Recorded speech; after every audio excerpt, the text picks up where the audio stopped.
Assalamualaikum warahmatullahi wabarakatuh. Perkenalkan, nama saya Hairil Anam Arif, Prodi Agribisnis Fakultas Pertanian, NIM 131 kelas D. Di sini saya akan menjawab soal UTS mata kuliah PIP.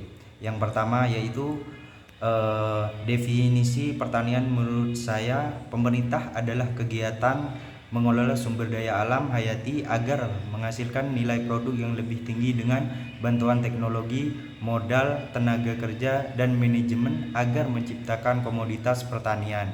Dan yang kedua, identitas subsektor pertanian yang ada di daerah Anda masing-masing sebutkan.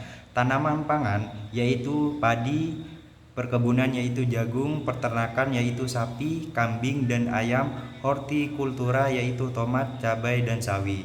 Yang ketiga, jelaskan secara singkat bagaimana sejarah perkembangan pertanian di Indonesia.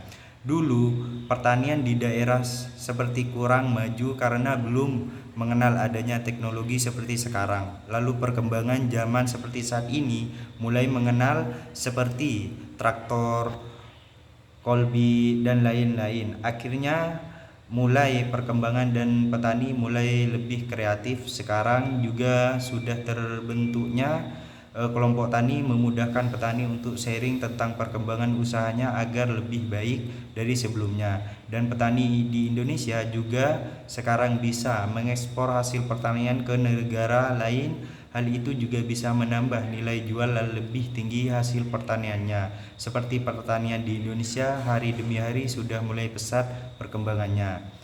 Yang keempat, apa saja tantangan yang dihadapi sektor pertanian secara umum yang ada di daerah saya? Rendah ketersediaan bibit, pupuk, dan pestisida, rendahnya pengetahuan petani akan teknologi, masih rendahnya manajemen relasi petani hingga generasi penerus. Yang kelima, apa yang dimaksud input atau faktor produksi pertanian? Lalu sebutkan dan jelaskan. Input atau faktor produksi apa saja yang digunakan untuk usaha tani pada komoditas yang saya pilih, yaitu 1. Modal, karena rata-rata petani yang ada di daerah masyarakat menengah ke bawah yang perlu modal untuk mengembangkan pertanian. 2. Lahan, banyak petani yang melakukan kegiatan tani tapi bukan di tanahnya sendiri atau sewa. Hal tersebut juga menghambat faktor produksi karena terdapat juga uang sewa untuk lahan tersebut. Yang keenam, apa yang dimaksud pengolahan pasca panen dan pemasaran produk pertanian? Lalu, bagaimana proses pasca panen dan saluran pemasaran pada komoditas yang Anda pilih? Bisa lebih dari satu saluran pemasaran.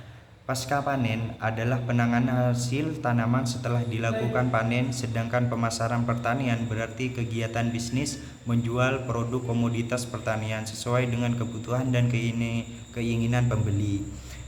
Dan yang ketujuh, apa yang dimaksud dengan kelembagaan pertanian? Lalu kelembagaan pertanian apa saja yang ada di daerah Anda, serta jelaskan peran dan fungsi dari kelembagaan tersebut. Kelompok tani adalah kelembagaan petani atau peternak atau pekebun yang disebut atas dasar kesamaan kepentingan, kesamaan kondisi lingkungan, sosial, ekonomi, dan sumber daya, dan keakraban untuk meningkatkan dan mengembangkan usaha anggotanya. Kelembagaan menyediakan dana atau lembaga pembiayaan adalah badan usaha yang melakukan kegiatan pembiayaan dalam membentuk penyediaan dana atau barang modal. Kelembagaan pengelola air adalah kegiatan yang meliputi operasi pemeliharaan dan rehabilitasi jaringan irigasi di daerah irigasi. Dan yang terakhir, yang kedelapan, sebagai generasi muda milenial, apa yang akan Anda lakukan untuk memajukan pertanian di Indonesia? Saya akan menjawab, mengembangkan teknologi pertanian dan meningkatkan minat generasi muda untuk terjun ke dunia pertanian.